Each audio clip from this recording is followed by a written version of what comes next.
DJ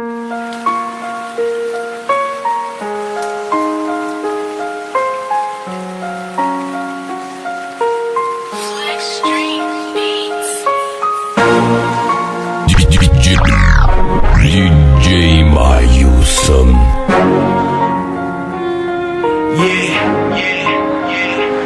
E a chuva cai naquela noite sombria. 1990, uma criança nascia, odiada pela mãe que tanto tentou amor. Desejava que o bebê dentro dela nascesse amor, mas não.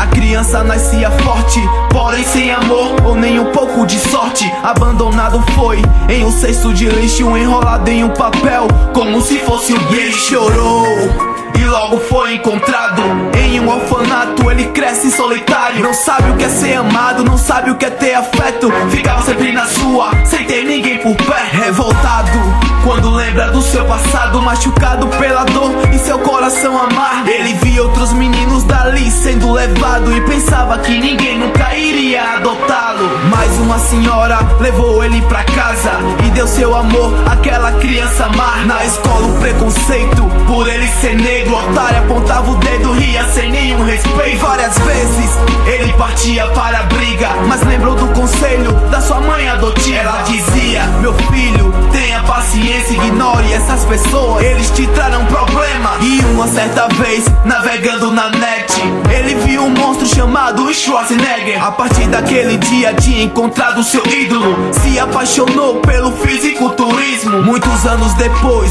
prestes a morrer numa cama de hospital, sua mãe disse pra você: eu vou, meu filho, mas não ficarás sozinho. Deus estará contigo, iluminando o seu caminho. Mais uma vez só, no mundo se sentiu, mesmo com todos os problemas no palco ele subiu. Pela primeira vez com um shape inexplicável, de anos duro de treino e uma dieta inquebrável. O povo aplaude de pé, seu primeiro lugar. Com lágrimas nos olhos começa a se lembrar daquele garoto na infância carente, tinha tudo pra crescer e se tornar um delinquente. Meu Deus, eu poderia nem estar vivo, mas em meio a tanta dor meu futuro estava escrito. Em meio aos ferros eu construí um guerreiro, moldado pela dor